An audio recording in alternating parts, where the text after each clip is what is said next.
fuel, give me fire, give me that which I desire.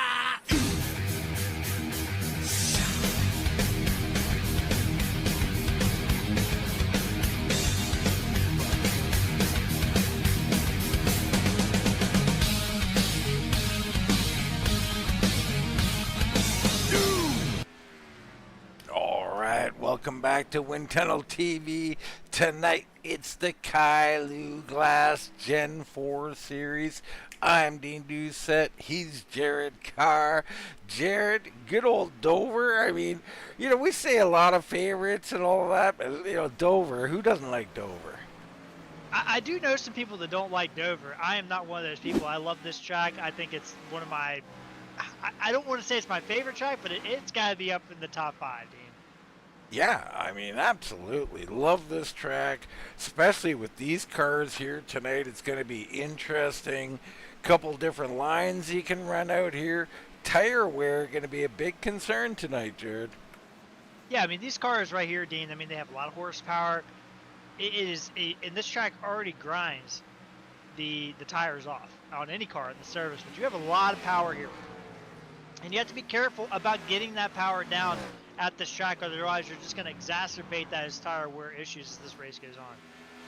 Yeah, you really are. There's no doubt about it. Right now, let's turn our attention to the championship standings, unofficial standings. You got Wesley Pistole, who won last week. He's out in front. Michael Walker in second right now. The rifleman making his way back up the ladder. He was once king here, I do believe, but new baby and all that, and he's on his way back. He's in third. Torgerson fourth. Ripka in fifth. Then it's Tony Ratliff, Weiss, Owens, Greg Ratliff, and Brantley, your top 10 in the standings. Yeah, and Wes Pistole, first one of the year last week. He's been very solid at these type of tracks all year long, Dean. These tracks that really require some throttle management. It'll be really interesting to see how this race kind of goes. You look at those, the practice times, and Chris Owens, who did not have a great race last week and 2 weeks ago, he was the fastest in practice, but Jason Ratliff also right there as well, who, as you talked about, Dean, he missed some races. So he's kind of digging from behind, but that point lead up to 22 points for Pistole. I mean, that's a decent point lead. Yeah, I mean, it is not insurmountable by any stretch. The thing with Pistole is he's always up there in the top 3, top 5. Kind of reminds me of Jason Jackson in another series, If you give him a lead, Jared, they're hard to hunt down. Absolutely, but, Dover is a unique challenge, Dean. Probably the hardest pit road, in my opinion, to get on because it's a sharp angle. It kind of tantalizes you to go fast, but the speed limit is only 35 miles an hour. And, I've seen so many races. We've covered, I don't know how many races at Dover over the years, and there's always someone that has a good run that gets undone by pit road, especially green flag pit stops here. And that's something we're going to have to watch as this race goes on. Yeah, and I mean, it's always a storyline here at RGR. It definitely will be one here at Dover tonight. Look in on there's Ian Spear in the 32 Skull Bandit. Michael Fleming out here tonight. I love it. Love the paint jobs around here. And we've been hearing that Michael/Shane Fleming has been doing some of these paint jobs, so kudos to him. Yeah, a lot of great paints, a lot of good spec maps on those paints, like Jason Brantley with that reflective green. That's really cool. I see a couple other people with that kind of similar paint on there as well, and man, a lot of great paints in this league for sure. Just seen Lance Ripka attempt pit road and missed it and hit the barrels. Oh boy, that might be a harbinger of things to come, Jared. And those barrels, if you hit one of those, it's race over basically. It's definitely race over if you hit them, because that means you try to attack pit road, come in late, you got some speed, you're gonna get demolished, no doubt about it. All right, let's get into tonight's starting grid. You got Chris Owens with a time of 22.75 5-2. He'll start on the pole this evening. The Rifleman, Jason Ratliff, will start on the outside of row number 1. Row 2 features Royce Valley and Troy Torgerson. In 5th will be Claus Williams. 6th will go to Lance Buckshot Ripka. Ralph Nolan and Jason Brantley will start in row 4. Row 5, Ross Weiss and Tony Ratliff. Tom Ashley and Michael Walker will round out your top 12 tonight. And you look a little bit further back, we got Herb Ashley and Jason Spear back there in row 7. Tracy Powers and Shane Fleming back in row 8. Gilly, the Toad Man, back there in row number 9 with Ian Spear. And then we had 3 drivers not take times tonight. There'll be Bob LaPrime, Daryl Spear, and George Dibble shotgun on the field tonight for our 21-car field. All right. So a good little field for Dover tonight. Should be an interesting event. Can't wait to get this one going. Yeah, and I think tonight, we're going to be looking and watching this race, and I think it's really going to come down to Ratliff, Pistole, and Lance Ripka in this thing. Chris Owens is going to be my dark horse, though. From the pole. From the pole. Okay, just clarifying there on the dark horse pick, a pole sitter, Chris Owens. Pace car down and off. We're green flag, and that's the other thing. It starts in the corner. Owens getting to the front. Ken Valley get underneath. We got a problem back there. Looks like Claus Williams not up to speed. That's going to allow Claus bobbling in the corner too. He's a little out of sorts. Yeah, and that's the big thing about this track too, Dean, is you start on that banking, and the turns are banked, obviously, but the straightaway is also banked. And sometimes you mash that gas and the car just doesn't really respond in a way that you're wanting it to, and then all of a sudden you're in a world of hurt. But definitely split up this field already.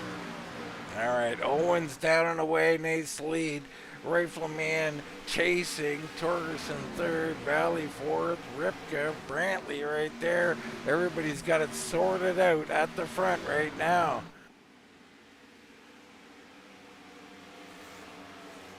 Watching these guys right now, Dean. I mean, it's single file. A little bit of a battle deeper in the field. That's Claus Williams going around the outside there. Everybody else single file, though. Yeah, Michael Walker, he's known to be here late in races. I think this track here in the tire wear suits Michael Walker tonight. Yeah, I mean, this is a track where you really, Dean, something I learned, and I always bring this up every time we've talked, or we've covered races at Dover for the last few years. It's a track where you feel like you can go really hard, and you can. You can do it. It doesn't mean you should do it, and it really benefits people that are able to just take a little bit off the top of what they can run, because you'll be so much better on the long run here. Yeah, absolutely. I've told that one story so many times. I don't know if I want to tell it again, Jared, but basically falling to the last place from the pole, falling to last, and coming back to the front all in the same run. That's what's possible here at Dover. Yeah, it is. And, and I've been on the opposite of that, right, where, I'm sitting back 7th or 8th place. The lead is being dictated by Mr. Doucette over there. And I'm like, it's go time. Like, we've been doing this for 10 laps. I get a 2 or 3 second lead, and then all of a sudden, by the time lap 35, lap 40, maybe it was lap 25, lap 30, I was passed, and was holding on for dear life. Well, you think that's something we'll see tonight? I mean, Owens is out here setting a pace, and we've been accustomed to kind of, Owens he's been pretty good about managing his stuff here. It looks like he's setting quite a torrid pace. Yeah, you look at these lap times, 23.3s. I mean, we do have 23.1 back there from Claus Williams, and this is something I always tell drivers. I've gone through the pro stuff and been on both ends of that kind of thing. And Dover is a track that has run quite a bit in those type of series. And the one thing I always tell you, it's not exactly how fast you drive here, although that is part of it. It's how smooth you drive here. So you can put down decent lap times if you're able to be smooth about it and not run that car to the ground and that's really difficult to do, and very few people can do that. Yeah, I'll second that on the other end of it. You're talking about speed and being smooth, and the saving goes the same way. You can't just go slow. That's not going to necessarily help you. You know, you got to let the wheel dictate it, is the way I'd put it, Jared. You know, I'm going to turn it so much, and I'm going to slow down enough to make that car get around that corner with that much turn in the wheel. Yeah, 100%. You know, and this is something we've talked about a lot of times, especially at these type of tracks. It's all about forces. You have to have force in one direction. The more force you have in two different directions, either left or right, or forward or back, you know, i.e. accelerating or braking, you have to take something else away. So if you're hard on the gas, you shouldn't be steering, which is, you know, how you do on the straightaways. But when you get in the turns and you're off that gas, you're going to have to figure out a way to use the throttle and the steering wheel without overdoing it. And that's really difficult to do at this track. And you're already starting to see, Dean, several of these drivers starting to take a higher arc in 1 and 2. 3 and 4 hasn't quite developed that way, which I find interesting. Yeah, it is a very interesting track, Jared, because as many times as I've run it, I ran it different ways. I mean, it used to be always a very tiny little diamond, if you will, off the bottom. And then it became, you run it from the middle down. And I mean, you can run this place. And I don't know if you were here for it or not, but there was a guy named Scott Olson here, Potato Head Paints, who ran the high line, cutting it down to the bottom and absolutely dominated at least a portion of the race.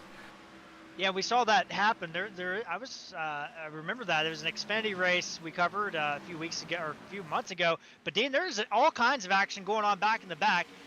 Dibble and Gilly may have made contact coming off turn 4, and that has stacked up this entire group back here. We also have the 63 machine. Tracy Powers is in this as well as the 34 car, and they are just beating on each other back here. Yeah, we were on board momentarily with Fleming, but let's do it again. Let's go on board here with the Toad Man himself, Todd Gilly, and just see what he's dealing with.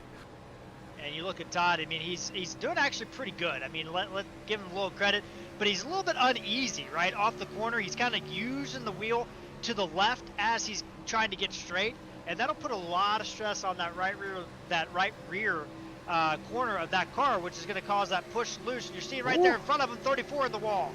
That is something, seeing it right in front of your windshield. Holy cow. And that'll happen, Dean, off turn 3 and 4. I mean, it doesn't happen as much off 1 and 2 for whatever reason, but 3 and 4, I mean, this track, you know, from the a bird's eye view, it looks identical. Like it looks like if you cut it down the middle, it's symmetrical. But in reality, turn 3 and 4 is just a little bit tighter of a corner radius, and that's why it catches drivers out quite a bit here. And you saw it right there from the 34. You know, and I just want to mention Ian Spear. Of course, he's got that name on the bumper. Very helpful, Ian, of course. But I swear these two, him and his father run the number 32 and 34, and I swear they switch it up from series to series, Jared. You know, I don't know. That's a really good point. But I thought Darrell had been running 32 for a while. But hey, what do I know? I can't remember it. Fleming right there working on Herb Ashley.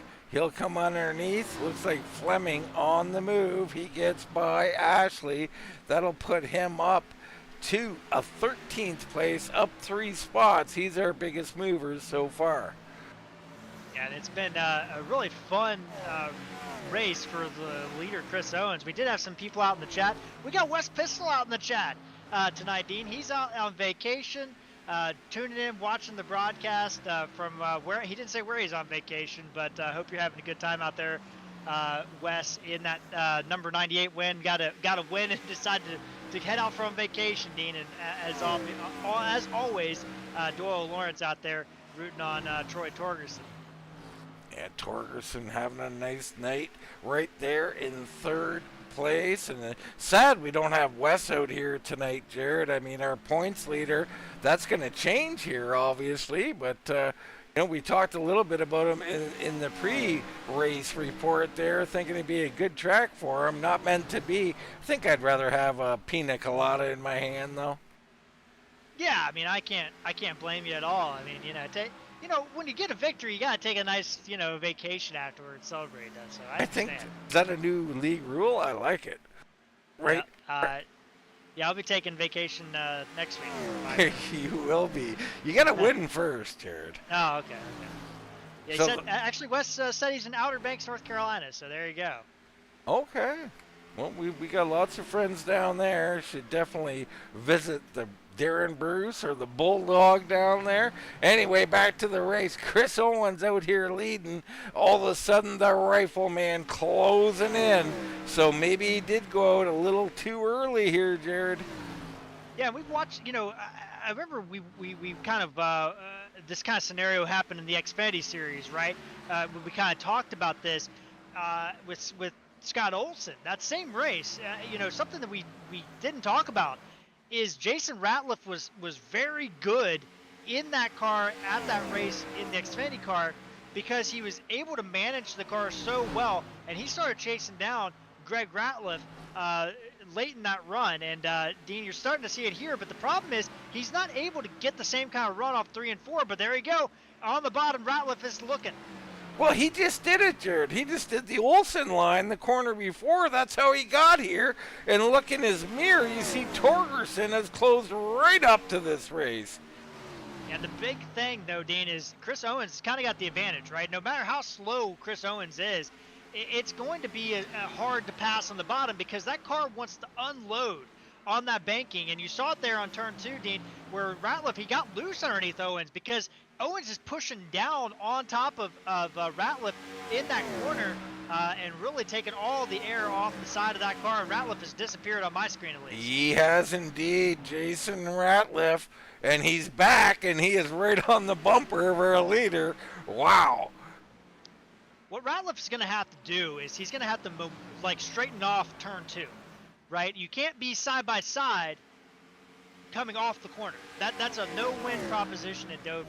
What you have to do is back up the corner and be able to go straight off underneath of them and then make the pass into turn 1 or into turn 3 because you're not going to be able to make these passes off turn 2 and turn 4 at Dover here tonight. Well, the other thing I would say too, Jared, trying to pass on this early in the run might be, when you're talking about the lead, I think you got to show a lot of patience at a track like this. Let that guy out front wear out his stuff a little bit more. I mean, Jason might be attacking a little early, and it might be because of who we're on board with, Troy Torgerson putting the pressure on from behind. Yeah, and Torgerson, I mean, it's been a few years, but Dean, we covered that Gen 6 league back when it was the Cup car, and Torgerson ended up winning a Dover race. Not quite the same horsepower, right? But he is very familiar with Dover in the Xfinity car and the Gen 6 car. Won some broadcast races we've done on Wind Tunnel and other places too. I mean, this is not surprising. Here comes Ratliff again on the bottom. But this, like I said, Dean, he just gets so tight and it's really pushed loose on the bottom. He's really going to have to set that up a little bit earlier. Yeah, it's interesting here what we're seeing, Jared. These cars are so different from anything else, and I think that power is really showing when you see Owens getting it wound up on the high side here. Yeah, that's smart. So Owens, that's what Ratliff needs to do. He needs to go up the high side and kind of power underneath Owens in turn 2, down the back straightaway or down the front straightaway. He cannot be side by side coming off 4 and coming off turn 2 because you just have so much wheel into it. It just unloads the car and it makes you really push loose. There he goes. Here we go. This is what he needs to do. Yeah, I agree. And he's got to get right up on his bumper, Jared, and start harassing him a little bit. I mean, at least that's what I like to do. Oh, big run there. Wow. And this might do it. Owens is going to get on the back corner again, but he had to get out of the gas. This is just about perfect for Ratliff if he's able to complete this pass. And Owens looks like he couldn't get back in the gas, so Ratliff to the lead. What a job by Ratliff, but here comes Owens battling back. Yeah, Owens hanging tough in here. I love what I'm seeing out of Owens. He is not deterred. Yeah, that was exactly kind of what I was talking about, Dean. Set up that corner on entry through the middle of the corner. Don't try to pass them on the bottom of 2 and 4 because it's just going to be a difficult proposition. Ratliff carried that momentum and did everything right. Now Owens didn't look like he really fought him hard once Ratliff was alongside. It'll be interesting to see if Torgerson can get up here and battle it. Well, it is going to be interesting. He'll have to deal with Owens first, and maybe the rifleman takes this opportunity to get away. Meanwhile, Ian Spear, that's Daryl Spear, and George Dibble, both on pit road. I think they might be done for the night. Yeah, Daryl 27 laps down, so he's been in the pits for a minute. Dibble 4 laps down, so I believe you're right there on both of them. All right, Torgerson clears. He's in third. Ripke up to fourth. Brantley fifth. Valley hanging on to sixth. Ralph Nolan out here tonight in the 95. Good to see Ralph back out on the track, Jared. Yeah, Ralph actually messaged me a few weeks ago and wanted to know what league we broadcast. He liked watching them on Wind Tunnel TV and wanted to know more about it. I pointed him in the direction, and here we are. So Ralph back out there racing. Glad to see Ralph out there racing. He'd had some really good races that we've covered in the past too, Dean, and having a solid run on a debut. Yeah, started 7th, and he's sitting 7th. Been quiet as far as interactions with other drivers. Awesome start so far. Tony Ratliff starting to make a move on Claus Williams. Claus starting to fade here. And I'm surprised Claus hasn't moved up to that high line. We know how much he likes it. There goes Weiss taking a peek. And we're seeing some unstableness in these cars as well, Jared. Yeah, that is because of that unloadedness, right? When you put more wheel, we've talked about this before at other tracks. Texas is very similar to you come off so flat off the corner at Texas. You come off so flat off the corner at Dover as well. And it really loads up the right rear corner of the car if you have too much wheel into it. You really have to unwind that wheel as you're accelerating off the corner, because otherwise you're going to get that push loose that we've been seeing all night. All right, lap 40 of 145 here in the Kylou Glass Gen 4 Series. Jason, the Rifleman Ratliff, has taken the lead, starting to get away a little bit. Torgerson took a little bit to get around Owens. He's clear. I think he's hanging in pretty good time-wise. They matched times last time by, so Torgerson looks solid. Owens in third, Ripke, Brantley, then Nolan. Then you got Tony Ratliff in this heavy battle, Jared. Things heating up back here. Yeah, that's exactly where my focus has been, Dean, for the last few laps. Royce Valley lap times have just fallen off the bottom, and he gets passed by 3 cars before he gets into turn 2, and he's pulling to the bottom, Dean. I think Valley might be calling an early pit stop in that number 47 machine. Yeah, he's down on the apron. This is definitely coming in for some tires. I don't blame him one bit. He was hemorrhaging time. He was the only driver in the 25s before he started getting past, and it is tough when you start hemorrhaging time. But that battle's still ensuing. Claus Williams continues to hemorrhage as well. He's definitely used the life of his tires up. But this little group, Ratliff, Tony Ratliff, all the way back to Shane Fleming, kind of in a tight little group here that seems to just kind of hang together here. They haven't been able to separate very much. Fleming going right by Ashley. So Ashley tries to cross over there. Couldn't quite make it happen. Tracy Powers back in 13th. He's up a couple. The Toad Man's up 3. He's into 14th.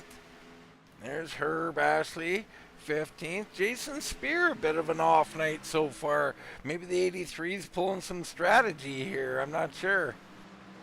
Yeah, I don't know. I mean, I've seen Jason run really well here in the past. I do want to mention real quick, Royce Valley's actually taken that car to the garage, so he has called it quits tonight. So that's going to leave us with 19 cars on the track. Unfortunate for Royce to call it quits tonight. All right, there was a look at Daryl Spear, I believe. We'll go back to him. No, that's Ian in 17th. Robert LaPrime in 18th. And then Valley, who just pitted, will go back to our leader. And this is the type of track, Jared, you get hooked up here, you know what you're doing. You're going to lap a lot of cars out here.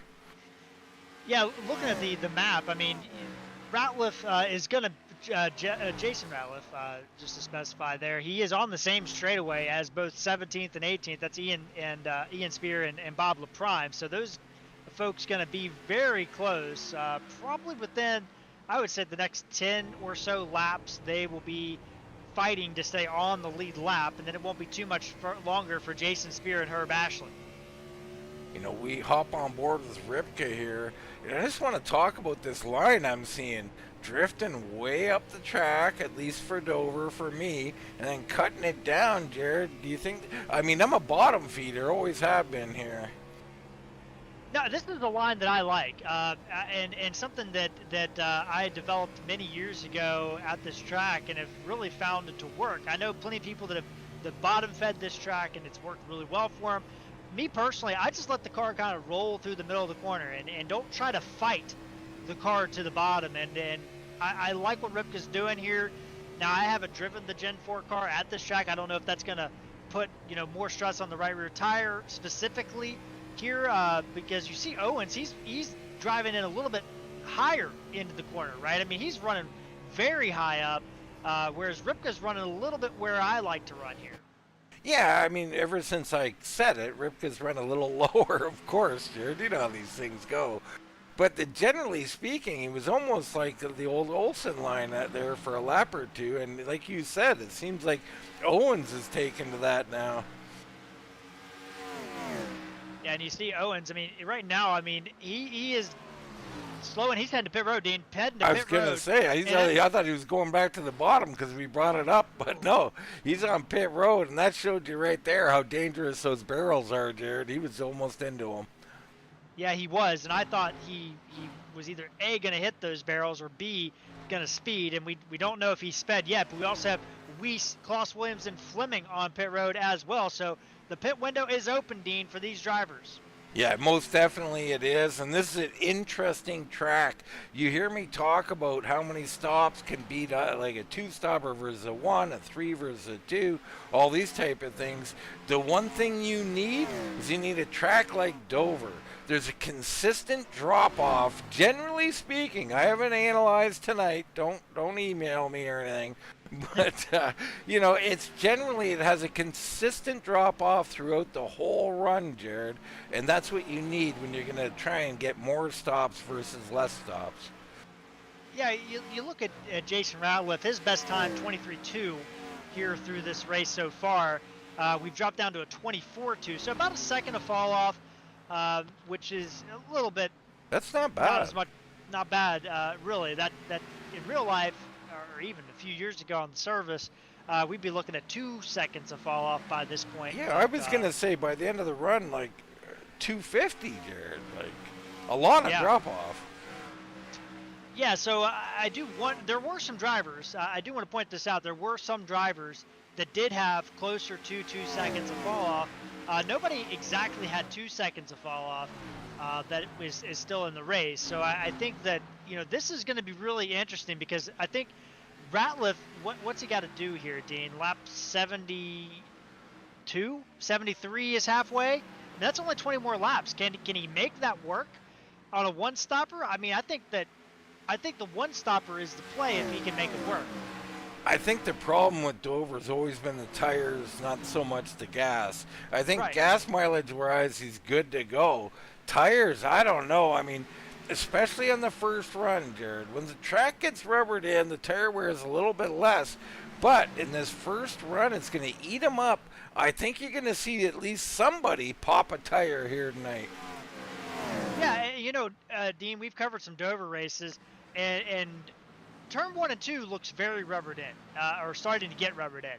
But 3 and 4 really don't look that rubbered in comparatively, and which I find really weird. I don't know if it's a graphical thing that's going on, but I just don't see any rubber really building up over there except a little bit in 3 and 4 at the bottom of 3. No, it's a great observation, Jared. You don't see it visually here. Could be the concrete surface. You just got to get the right angle or something. I'm not sure, but does not look like a lot of rubber buildup here. 1 and 2, there is definitely some rubber buildup, but 3 and 4, I just don't see any. But we'll see how that goes on as Chris Owens continues to work his way through the field trying to get back. And keep this in mind, he came out 2 laps behind. So that's the other thing we have to think about with that 2-stop strategy. With the 1-stop strategy, is you're going to lose 2 laps when you pit. So can you make up those 2 laps and still stay ahead on that 2-stop strategy? I think it's going to be tight. It's going to be tight, and it's going to be interesting. And I'll tell you what it's going to be for the guys who do it. It's going to be way more fun for them. I know that much. Yeah, you know, if you're somebody that can't conserve, like is not good or does not want to conserve, as you see Ratliff making his way precariously through some lap traffic, you know, I don't blame you. Like, you know, if you're not going to win the race by trying the one-stop strategy, you can't save tires as good as Jason Ratliff or Torgerson out here, you might as well try something different. I like the call. I would do the call if I wasn't in that role. So, I mean, I get it. Yeah, I mean, if you stay out like Jason Ratliff right now, you say he was passing some lap traffic. No, that's some lap traffic passing him now, Robert LaPrime. So this is what you got to contend with for the whole race, Jared. You're going to be on older tires. You're going to have guys fighting with you, whether that's guys you've already passed, already lapped. Doesn't matter. They're going to come up here on fresh rubber and harass you. Yeah, and Fleming is 2 laps down. He is trying to get back on the lead lap, or get back 1 lap. He has fresher tires, but he also doesn't want to put Jason in a bad spot, which I respect. But at some point in time, you've got to kind of go because you're losing so much time. Yeah, this LaPrime here and Jason Ratliff. LaPrime keeps surging up to that bumper, making him nervous. There's Torgerson. He's got Ian Spear in front of him. There's Ripka. You got Weiss coming underneath him right now. And others. Here comes Claus Williams. So this is the type of thing you're going to have to deal with. So it's not just how can you run. Oh. Jason Ratliff might have gotten the wall. He let LaPrime go, Dean. Sorry to cut you off. But he got up into the wall and got really loose trying to pull back down. Just sorry to interrupt. Oh, no. No, that's quite all right. We definitely want to know when our leader's in trouble here. And so Ratliff, and that's what I'm talking about, Jared, even if it's not of anybody's doing, it's just going to throw you off. You have to be prepared. You're not going to be able to just run your groove like you would at a normal 1.5 miles or something. You're going to be harassed all night. Yeah, and you know, I'm looking at the track map, Dean, and there's a pretty big space between 3rd place Lance Ripka and 4th place Ralph Nolan, with only 1 car in between. That's 16th place Shane Fleming. But otherwise, the rest of the track, there's a car every so often. So that's the biggest gap. Nolan at the start-finish line right now, and Ripka is coming off turn 2 right now. So at the same time, Nolan was at the start-finish line. There's not much going on there, but everybody else is in some thicket of traffic. So, Jared, this is no offense to Mr. Brantley. Love you, Jason, but this is what drives me absolutely batty. Pit stop on lap 67. I don't understand it, Jared. We got to get to 72 or 73. If we can't do that, we got to back it down to, below 50 laps. I just don't get it. I never have. Yeah, if anything, if I was going to do any strategy where, it may not be straight splitting in the middle, it'd be going out long. Because the one thing I don't want to do is be on the back foot at the end of the race with with more laps on my tires, right? So I get staying out maybe like to lap 80 if you can make it on fuel or whatever. That would be fine. I don't get pitting on lap 67 either, though. Yeah, it's mind-blowing to me, but it just, I think I better leave it alone is what I think. That's what I think right now. Jason Ratliff just came through a hornet's nest of traffic. You look behind him. You got Weiss coming. Claus Williams is coming. Ian Spear up on the high side. So all kinds of trouble or possible trouble. Torgerson, he's coming up on it right now. He's your 2nd place driver. We're approaching that pit window right now, so guys be looking to pit here in the next couple of laps. There goes the 40 of Tracy Powers. He's coming in now, and he's coming in very gingerly. Yeah, and it looks really slow, Dean, and it probably is going to cost them a little time. But I'll tell you what what didn't cost them, and that's the race, because he didn't smash Right. the pit barrels. No, So, I mean, it's not. I'm not being critical when I say very gingerly. The track demands it, Jared, and the last thing you want to do is that late stop. Here's Torgerson, because that transition from off the track onto pit road 2 can throw you. absolutely, and I've seen it done. I've seen people think they have a good stop, and all of a sudden that little transition catches them out. Absolutely. Here's your leader, Jason Ratliff. He has got Ian Spear right in front of him here, and I think they're going to get away from him. Now, if I'm Jason Ratliff, Dean, I'm stretching this thing out. Your biggest competition either is on the two-stop strategy or has already pitted. Torgerson's on pit road. You have 4.5 seconds on Ripka. I would stretch this thing out. If I have the fuel to do it, like I don't know what the fuel number is, but if I have enough fuel, I would stay out to lap 80. Dean, as Gilly barely scoots in. Holy cow. And I think that's doable, Jared. I think that's what I remember of this track. This car, too, little bigger gas tank. So I think these guys can comfortably do 80 laps here. Yeah, with this fall, I mean, Ratliff, the lap time, Dean, and this is a little bit, frustrating, I think, is Ratliff does come in on lap 74. And that was a coming to good 75. stop, Jared. Yeah, that was the best stop of the night, in my opinion. Yeah, definitely very solid. Jason Ratliff getting everything right so far. Lance Ripka, your new race leader, the 52, still on the track here on lap 75. Torgerson behind him. He's already pitted, though, so Torgerson likely to come out with the lead, but I don't know. Cold tires, he's not really flying yet. Ripka down and into pit road. That's a pretty good stop right there, too.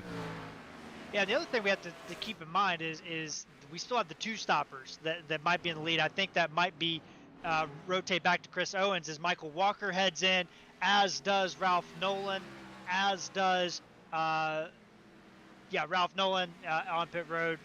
Tony Ratliff now will inherit the lead. Yeah, Tony Ratliff is your race leader right now. Him and Tom Ashley still out on the track, so we'll see how that plays out for them. And here comes Tony. Yep. Oh my goodness, that's a good stop. That is a solid stop from Tony. That's hurt stopping for me, Jared. I don't know. Tom Ashley space behind him, so I like that move. Oh, it was a great stop. It's just, I mean, the barrels were right there. It's just death-defying. Yeah, right now, Dean, I'm looking through the pit lane times. So far, nobody has sped, so that is good news for all the drivers. Some slower stops. Herb Ashley, 50.6 total lap time. Our best one right now, Ross Weiss, 47.2. So he was flying getting on and off pit road. All right. So Owen's your leader right now. Weiss in second. Claus Williams third. Fleming's in fourth. And Torgerson has come out. I mean, he pitted a little before Ratliff, and I think Ratliff got a penalty. Where is Ratliff? He's in sixth. Oh, I'm sorry. Jason Ratliff showing third. He's ahead of Torgerson. So Jason Ratliff doing a nice job here through those pit stops. Yeah, 1.1 seconds faster than Torgerson on pit road than was Ratliff over Torgerson. So that's a big difference. He was only about 2 seconds, 2.3, 2.4 behind, but he lost an entire 1.1. Lance Ripka, very slow stop, one of the slowest, 49.1 total lap time there. So he is going to hemorrhage some time as well. So we'll see. But Chris Owens leading by 13 seconds over Ross Weiss. So this is going to be interesting. Owens, Dean, I think he has some potential to be right on the cusp of being competitive at the end of this race on a two-stop. Well, definitely. I mean, he's doing everything he needs to do. He's getting out here. He's got a nice big lead right now. The question is, when does he pit? Has he figured out where that advantage lies? And the other thing is, I just didn't see the drop-off, Jared, that I'm used to seeing. That 2.5 second drop-off just wasn't there. I think the rifleman's probably in control here. But Owens, you're right. He's got a shot. Yeah, and we saw flash up on the screen there. Ralph Nolan, fastest lap of the race, 23:05.1. So that kind of shows you. I don't think he intended to do that lap, but he did, and that's kind of where I thought the lap times would be at, Dean. But the pace is a little bit slower than that, and it just hasn't caved. I mean, we haven't seen, except for a handful of drivers, Royce Valley early, Tom Ashley, a couple of these other drivers back toward the back. Really, nobody has touched the 25s tonight, and that is huge for the leaders, right? I don't think the two-stop is going to work very well if we only have a 1.2, 1.3 second fall-off, Dean. Yeah, the math just doesn't work on that, Jared. What does work? Luck. And, Dover can produce carnage. I'm actually surprised. We're green flags so far tonight. And Fleming up into the wall. We got to be careful, Jared. The curse is strong in the booth here. Yeah, I remember a few years races ago, we broadcasted Xfinity. It was a green flag race all the way through, and then all of a sudden we had a late race caution, and everything flipped upside down, Dean. And we always know with fixed setups, some people gamble on fuel, right? And they take less fuel than a full tank, and they're not expecting how the car will change with that less fuel in it and how it will handle. And that's where we start to see some issues as the race goes on later in the run on that second run. Yeah, you're absolutely correct. Right now in this one, Owen's 12-second lead, down under 9 seconds. Jason Ratliff has the tire advantage right now, and he is coming. He's gotten by Weiss, and we didn't talk about Weiss, Jared. How about him? He's on that two-stopper as well. He's put himself in third right now. And so the risk is you come in, you go those 2 laps down, but when the cycle comes out, you've got this 10 to 20 to even 30 laps where you have position. You need a caution or something to help you out. Yeah, and the difference too, Dean, is Chris Owens, when you do a two-stop strategy, you have to be a little bit more conservative on the front end of your lap time or your front end of your run than if you do a one-stop strategy, in order to kind of have that speed at the end of the run. And Owens has done a decent job. I mean, he's doing a 24.6 at the line, Ratliff at 23.6. So that's, obviously Ratliff is going to catch him and pass him. But Dean, I think that's when I've come into pit road. I think when that gap gets below 2 seconds, or maybe when Ratliff catches you, I would be on pit road. Yeah, I think you have to at that point. You know what else? This pit road and why guys go down 2 laps. Just watching Michael Fleming crawl down pit road, Jared. I mean, what is pit speed here? Like 5 miles an hour or something? I mean, it's ridiculously slow. Yeah, it's 35, which is the same speed as Martinsville. So, yeah.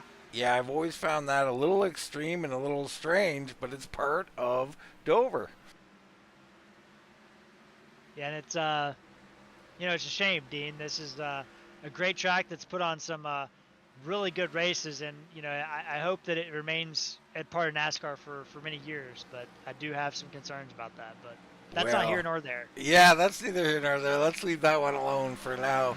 I mean, it better be, Jared. I mean, this is a classic. I mean, Dover, Darlington, I think these are the type of tracks that are just necessities for NASCAR. And we looking at the chat too, Dean. Dora Lawrence saying minimize pit mistakes on pit road. As far as I can tell, nobody got any penalties, so no mistakes to be had there. And Wes Pistole out here watching, and he was impressed with Jason Ratliff's pit entry. And Dean, I can't blame him. That was the best pit entry of the night and the best pit lane time of the night. So good job there, or second best, Chris Owens, and was a little bit quicker. Yeah, I mean, it is impressive to watch, and it's very impressive as a league, and I'd like us to take this to Herrick credit, Jared, because we've highlighted pit stops so much, and I know it's really got nothing to do with us, but these guys work on it, that they practice it, and they're sick of hearing, when we talk about well, I won't even mention anybody, but there's been several great pitters that we've commented on over the years here, and guys get tired of hearing it. They go, well, I want to be like that too, so they practice it. Yeah, and that's the only way you get better is by watching these broadcasts, and if you're in the league with them, you watch them in the race and things like that, and try to learn how those guys are getting on and off pit road so quick. I mean, we know a guy, I'm not going to mention him, Dean, but is insane getting on and off pit road, right? And I've watched, was around him for many years, so are you, and you just see those kind of things, and you're like, dang, man, he is just eating us up on pit road, and you work on getting better so you're not losing 2 seconds to him on pit road. Yeah, you have to, because you can only finish second so many times before you realize maybe I should practice pit road. Maybe these 40 lap runs that I'm putting in aren't the only thing that I need to practice. It's something Absolutely. I do to this day, Jared. I end a run. I can't say I do it all the time, but I try to remember at the end of a run, let's go full speed down pit road and practice. Yep. We got some more pit stops. Are some of our guys from the 2-stop strategy on pit road. Klaus Williams, the first of those. So this is going to be the marker, right? If you're Chris Owens, and I know Klaus was running in 7th place when he came down pit road and everything, but he's had decent lap times. He did 24.5 the last green flag lap he did, which is about what Owens is at, 24.4. So I'll be interested. I think Owens, if he's got somebody that he's watching or is in his ear, or just kind of mark him on the relative, right, and just kind of see what that number 16 car is able to do and where he's able to come out at with those fresh tires. Our times on the track right now, Jared, a 23.89 for the Rifleman, a 24.5 for Chris Owens. So Jason Ratliff has cut it down to a second, and he's coming in a hurry. Yeah, and right now Owens trying to work over Jason Brantley, who is one lap, or the last car on the lead lap right now. Yeah, and that's the other thing. This track, at least for me watching it, it seems very chaotic. There's cars everywhere, different strategies everywhere. It's very hard for us to recognize certain drivers having good runs. Brantley's in 9th place here. I mean, he's a lap down. Here goes the Rifleman right behind him looking for the lead. He'll take that. So he takes it away from Owens. And like you said, I think it's time to get on pit road. Weiss is there right now. There you go. Perfect pit stop by Owens. My goodness, that might be the pit stop of the night, and that's what he needed. I said that. I don't know if he's listened to the broadcast or what, but I said, as soon as you get past or close to being passed by Ratliff, you got to come down pit road, and he did. I think that's going to be the only play he has here, Dean. Yeah, I mean, you called it, Jared, and you're bang on. I mean, this is standard operating procedure, and he listened. There's Torgerson in second. Torgerson now almost 9 seconds behind the Rifleman. Yeah, and we talk about the pit lane time. That's 1.1 seconds he lost there, but we also don't talk about the fact that time he also had to come out in the middle of traffic. A lot of cars, either he was passing or getting passed by during that transition. That kills you. That kills so much time. Oh yeah, there's a lot to it. Some of it is luck. There's look at Ripke, your 3rd place driver, and a guy I mentioned I thought would have a good night, Michael Walker. He's made his way. He's up 8 into 4th right now. And Brantley, Dean, I do want to point this out. As Owens goes underneath Ratliff, Dean, he is getting one of his laps back in a hurry, puts Ratliff in a kind of a bad spot, uses the lap car of the 63 machine as a pick there, and he goes flying by. Owens need to get that move done because he's only got 41 laps to try to get back up there. Yeah, he could have come all the way around, Jared. Yeah, basically twice. He's a lap twice. Down, I mean, he might get it done once, but twice, I don't think so. Going to be a long haul for him. The Rifleman leading. Torgerson 9 seconds back. Looks like he's closing in a little bit. Ripke in 3rd, looking solid. Walker in 4th. Tony Ratliff. I mean, excellent job here by Tony. He's in fifth. Ralph Nolan on his debut drive. Wow, in sixth place. Excellent run for him. The Toad Man, Todd Gilly. Sorry, Jared. But he's up 10 spots, the Toad Man, right now. Yeah, and all these guys, including Tom Ashley and Jason Spear back there, they're all on the one-stop strategy right there. So your top 10, Tracy Powers pit on 69. I think he'll be able to make it, but he's going to have a long haul on those tires. I also wanted to point out, too, Dean, we talked about Jason Brantley pitting on 65 and how that drove you up a wall. Well, he's already come back down pit road just 40 laps later. So I don't – the strategy's a little bit interesting for Brantley. We'll see how it pays off for him, but he is 2 laps down in 15th, or 3 laps down in 15th because of that. Yeah, he's coming up on our race leader right now. Oh, and he's in the wall. Jason Ratliff is. So a little rub of the wall as he makes sure he gives Brantley room, and Brantley goes on through. And you know, Brantley was running in the top 5 tonight. I think the pit strategy kind of has undone a run that he would have been really happy about. But we'll see how this all plays out. Still a long way to go in this race. Yeah, I think he just changed his strategy on the fly there. Maybe a bad call. Hard to say. Not in the car, not knowing what's going on. And now again, Jason Ratliff, we're hitting the wall on entry. Doesn't look like he's hurting that car too much, but he's getting close to hurting it, Jared.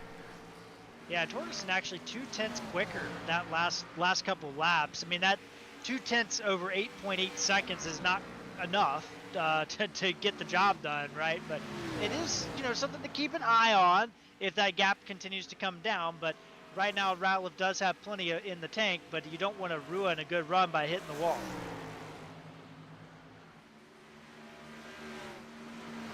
Cause Williams going by Troy Torgerson there. They get a little choked up, Jared. Yeah, it's emotional. It's emotional for sure. Yeah, and everything's kind of in a lull. We do have some pockets of cars. Nobody really racing for position, as you see Tracy Powers and Klaus Williams kind of battling there. That's not for position, just in front of Troy Torgerson. We have Shane Fleming coming up on Tom Ashley. That's not for position. Tom Ashley about a second ahead of Jason Spear for position, but everybody else really, I mean, the only other driver is Michael Walker is getting a little bit of pressure from Tony Ratliff. Otherwise, there's decent gaps all around this racetrack, so we're just kind of seeing where this strategy is going to play out for the 2-stop versus the 1-stop, and that's really what we're looking at right now, Dean. Yeah, I got to tell you, I mean, I think standard Dover, the strategy wasn't a bad call, but what we noticed was the drop-off was not there, Jared. The numbers do not add up. These guys are in a world of hurt. You look at Chris Owens, he's your number 1 2-stopper. I mean, he's back in 11th place, and he still hasn't even, he's still a lap down. Yeah, so, you know, and he can get all the way back up to 6th, right, easily, and maybe even 5th, because all those drivers are a lap down or roughly a lap down. But, man, I mean, he has got a tough road to try to get that lap back and then try to pass Ratliff again. I mean, I don't want to say it's impossible, Dean, but there's 32 laps to go. I think it's impossible. Well, if you can pass Jason Ratliff 3 times on the same run, Jared, God bless you. Yeah, so I think Owens, unless he, you know, in the caution, he definitely doesn't want to caution now because he's trapped the lap down, so that would really end his chance. So, I mean, this is not really what he wanted, I think. Speaking of a lap down, Jared, Ralph Nolan is in 6th place, and he has the rifleman on his tail. Nolan, not a good run for Ralph, but, you know, Jason Ratliff in a different area code here tonight, Dean. Yeah, he's walking away. He's opening it up to 10-second lead for the rifleman, and he's about to lap 6th place Ralph Nolan, who's having a great run. This is unbelievable what the 55 is doing. Yeah, we've seen this in the Xfinity car, Dean, at this track. I think that's the last race I broadcasted at Dover, and Ratliff was dominant in that race until that late race caution. there. I think Greg Ratliff and Adam Newton may have gotten together, and there was a wreck, and then things kind of went haywire from that point on. But Jason Ratliff, very good at this track, long story short. Yeah, I mean, that's quite evident now. And we were looking at Ripka. We just looked at Torgerson. Ripka's in third. He's got a little bit. He's got Tracy Powers, I believe, right in front of him. He's going to go under him, and here comes Owens. Owens on that different strategy, and you can just see the difference. This isn't that huge.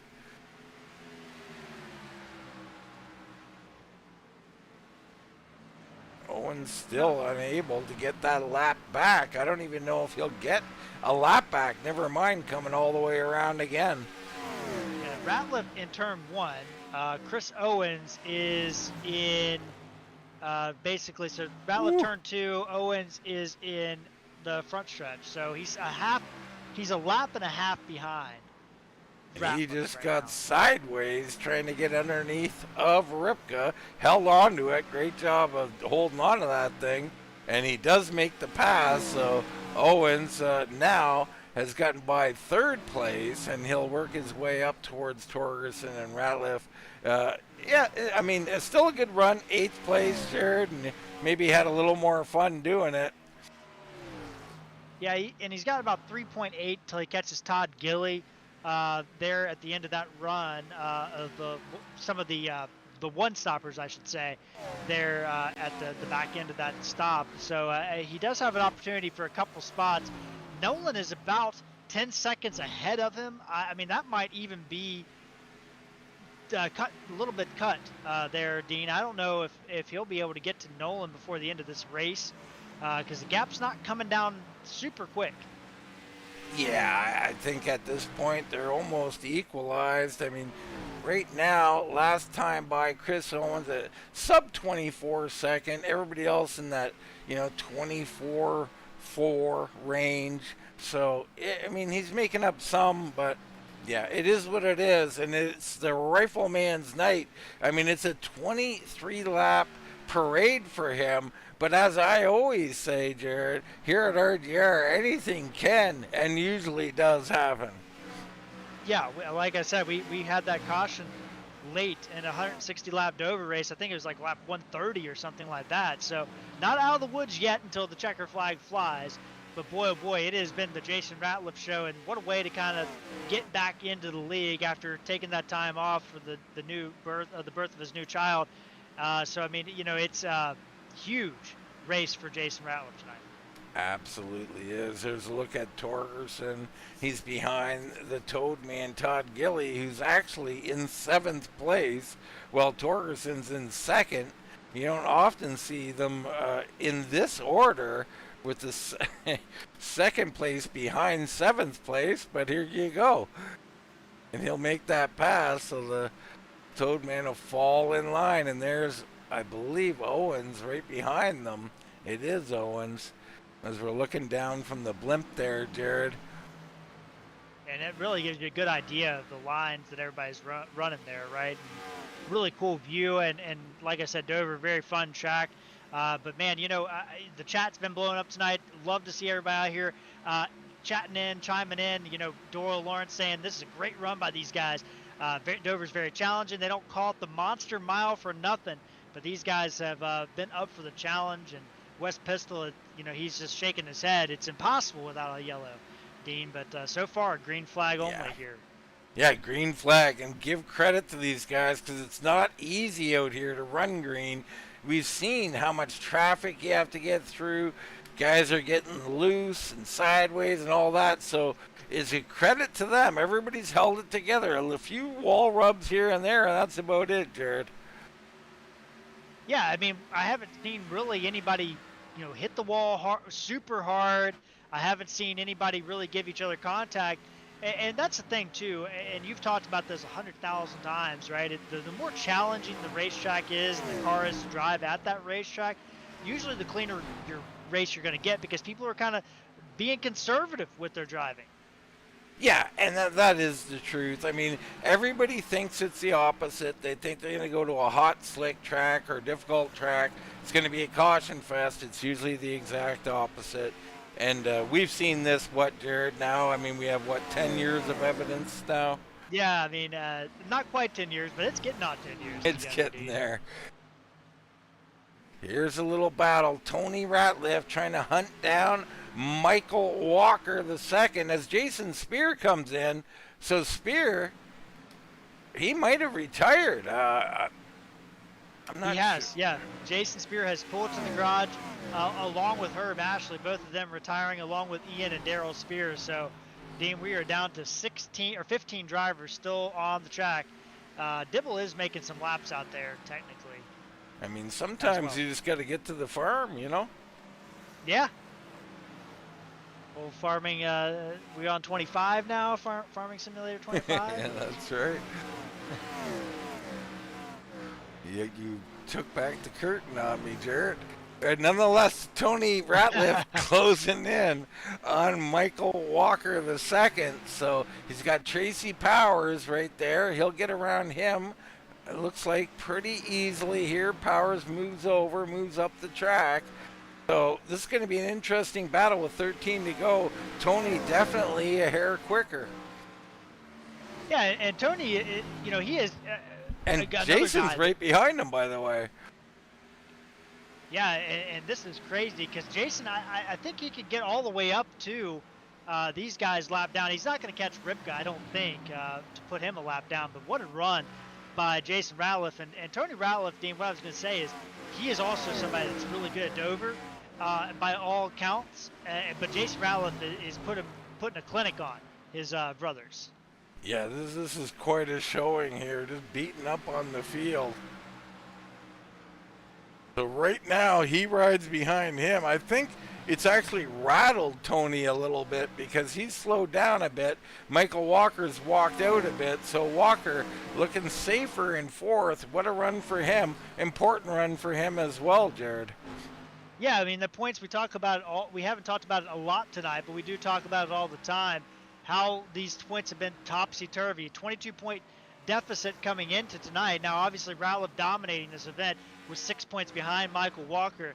Pistole not here tonight. He'll be credited with 22nd place points if I'm correct on that. So there is going to be quite a bit of gain. I don't think that's going to be enough to Michael Walker or Ratliff to take over the point lead, but they will cut it back down quite a bit, which is going to make this championship really interesting as we move into the final handful of races. It is, and it seems like Jason Ratliff has backed it down. Maybe unable, or is it unwilling to pass his brother? I'm not sure. But, I wanted to ask you, Dean, if you thought that Tony was going to let him by or if Tony was going to race him hard, and I think Jason just doesn't want to find out. I think he's going to back off. Maybe Tony said, come up here and find out, big boy.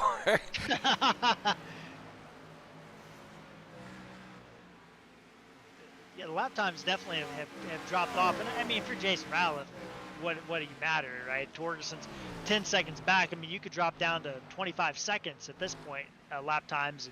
And Torgerson's not going to really make a dent in you. Well, and now that he's back down, he might as well stay down because you don't want to change, too much here. You get out of a rhythm, and that's pretty much the end of it. You know what I mean? I think you can already see tag the wall to Jason Ratliff as we continue to watch Tony try to hunt down Michael Walker for fourth place. Yeah, Tracy Powers on pit road. I don't think that's scheduled, but I think he just, hadn't had the race he probably wanted, some fresh tires. But the other thing, too, Dean, with Jason, I think Jason is cognizant enough to know that those guys are battling for position. He has no pressure from behind. He doesn't want to mix this up, right? He doesn't want to get in here and cost either of these guys time. He wants them to kind of battle this out without any interference. Yeah, I think that's all. Me too, and I think that's all it is. The rest is just hyperbole up here in the booth. But I think he's just being a good steward here to his brother to say, go try and get him. I'll watch. Tracy Powers, just to follow up on that, fuel only for the 40 machine. So he must have missed a click or something on the fuel, but fuel only on the 40 machine. Could be the old auto fuel. That'll bite you. Yeah, auto fuel. Yeah, it can. It definitely can. So Walker. Gap 10.9. So there you go. Sorry, go ahead. No, you're all good. Jason Ratliff, I mean, he's in total control of the battle here, but I think the gains that Tony Ratliff's making on Michael Walker so slight with we're coming down to 3 to go here in the Kylou Glass Gen 4 series here at Dover. I don't know if Tony can get there. He has closed pretty close here, Jared. He has. There is also a battle for 10th position. Ross Weiss and Klaus Williams battling side by side. These guys are 2 laps down, but it is a battle for the last spot in the top 10, and no longer a battle as Klaus Williams clips the wall off turn 2. Weiss is going to get around him, and I think that might be all she wrote for the only other battle on the racetrack. All right, 2 laps remaining. This basically 3 laps for these two. Tony Ratliff is there. Walker trying to fend him off. This battle for 4th position. Walker needs every point he can get. And Todd Gilly was ahead of Tom Ashley, Dean, and Ross Weiss gets around him. Tom Ashley gets around Gilly. Gilly, that car looks out of sorts, Dean, at the end of this race. That was for position. All right now, Jason Ratliff on his final lap as Tony makes a move. Makes me turn the camera to him, but Jason Ratliff going to come through 3 and 4. He is going to win the Dover 200. We'll go back and watch him go around one more time as Tony tries to take 4th, and looks like he might have it. So Tony steals 4th. The night, though, belongs to Jason Ratliff. What a drive by the 55. Holy smokes. Well, it's not over yet for 4th place. Michael Walker trying to fly back, and there's a slow Gilly in front of him. He has may have blown a tire, and there it is. Contact off turn 4, but Tony Ratliff does hold on for 4th position. What a job there. But the night, as you said, Dean, goes to Jason Ratliff, and in fact, Todd Gilly did have a blown tire. You were right, Dean. Somebody was going to have a blown tire. I mean, I didn't know it'd be on the last lap, Jared, but heck, I'll take it. Yeah, he had the warning flag, which indicated that he may have blown a tire there. So what a race, though, by Jason Ratliff, Dean. Yeah, it was incredible. I mean, he could have extended it even more. You know, he let up a little bit at the end there with his brother in that battle. But it's just so impressive here, and you know, we love watching our burnouts. He's doing a nice little burnout here too. But I mean, Dover is an unbelievable track, and I almost can't believe what Jason was able to do. I mean, lapping all the way up to 5th place, or no, to 6th place, Jared, potentially could have gotten all the way up to, you know, only 3 cars on the lead lap. What a run. Yeah, I mean, I don't know what other superlatives you could put out there for Jason Ratliff. That's his 5th win of the year. It's his first win since the beginning of September, so about a month since he's won a race, and what a job he has done. I mean, he's been undone in a couple of these races, Dean, by connection issues or computer problems on top of missing some races, but he has been dominant when everything has come together for him, and he's going to be a tough guy to beat as the season continues on. Oh, he's going to be incredibly tough. He was tough pre-baby. He looks like the baby might have gave him some strength, Jared. I'm not sure. Let's go to commercial break. We'll come back and we'll talk to him and a couple others.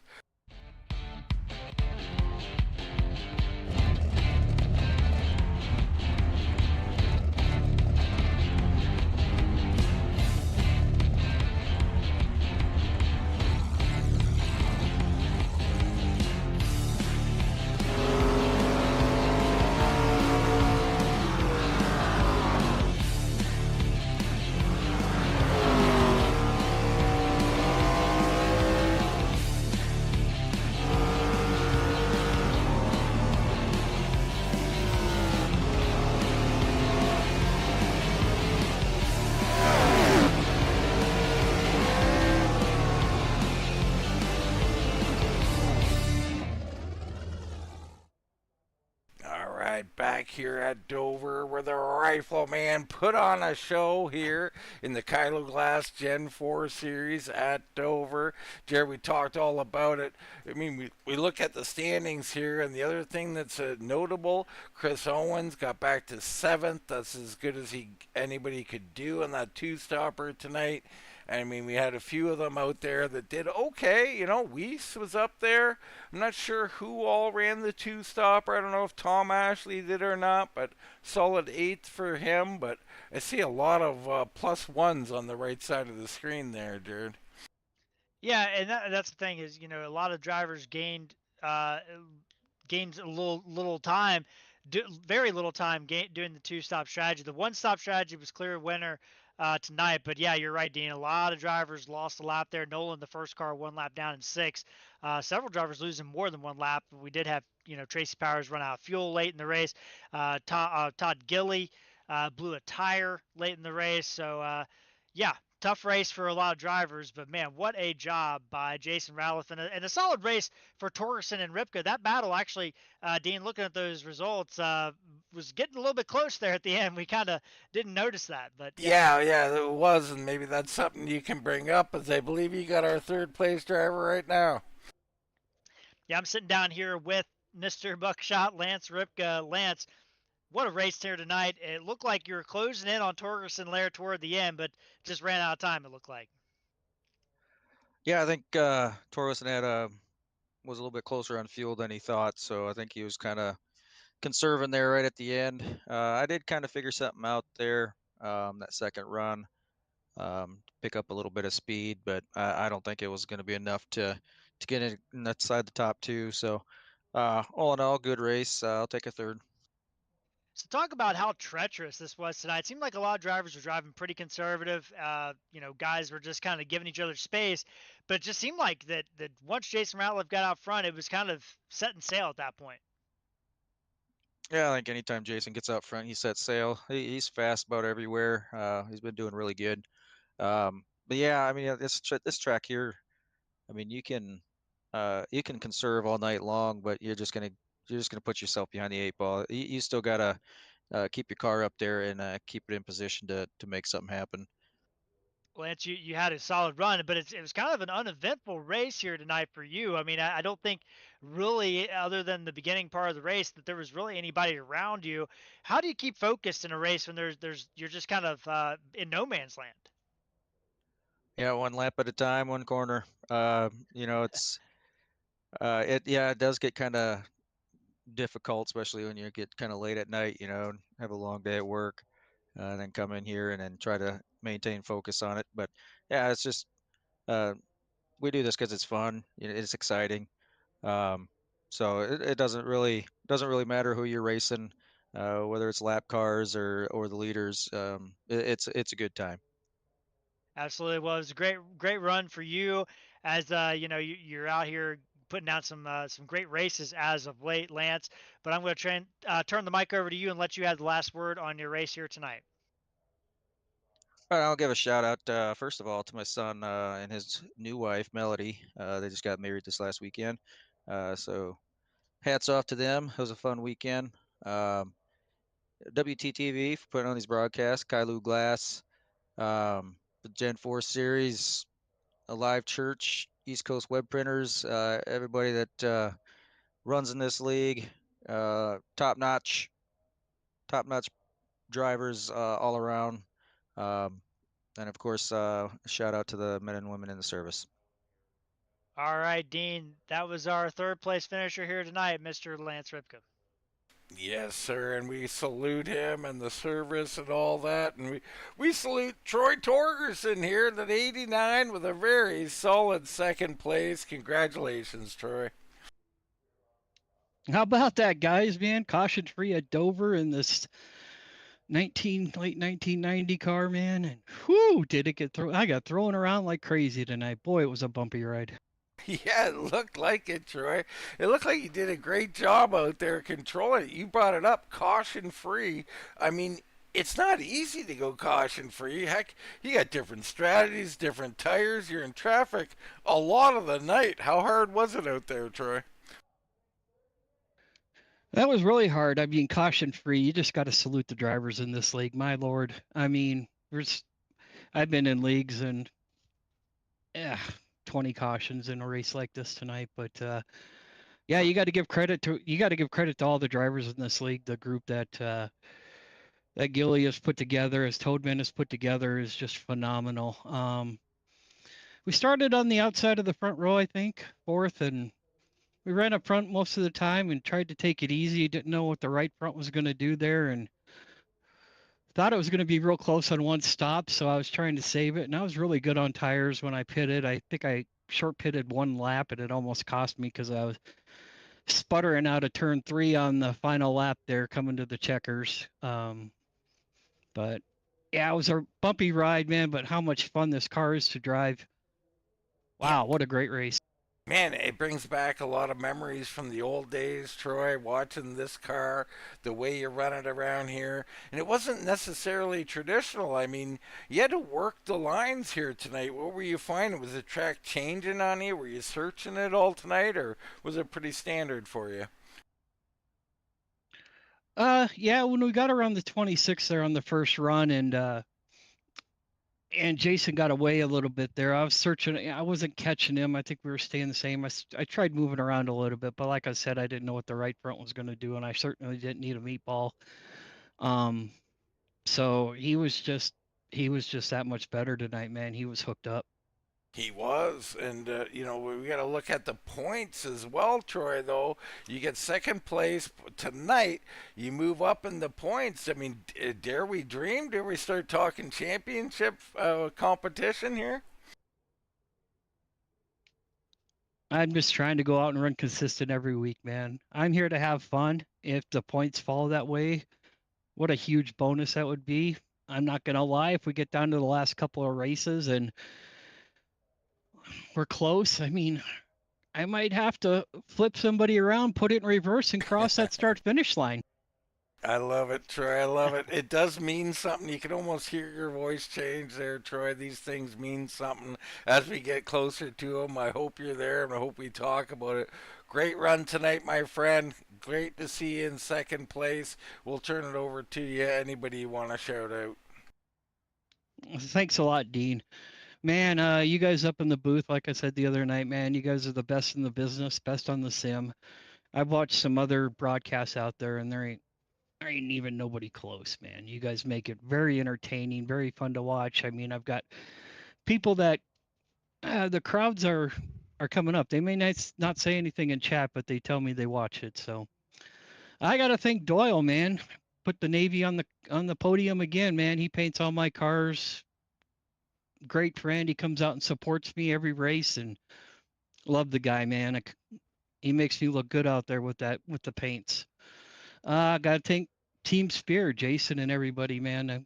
We're starting to come together. We ran real good the other night in another class, and we ran great tonight too. Not sure. I haven't had a chance to see where the rest of the guys finished, but man, that was a blistering pace tonight. Got to thank RGR, all the admins that put this league together and got all these drivers, all the drivers in the league.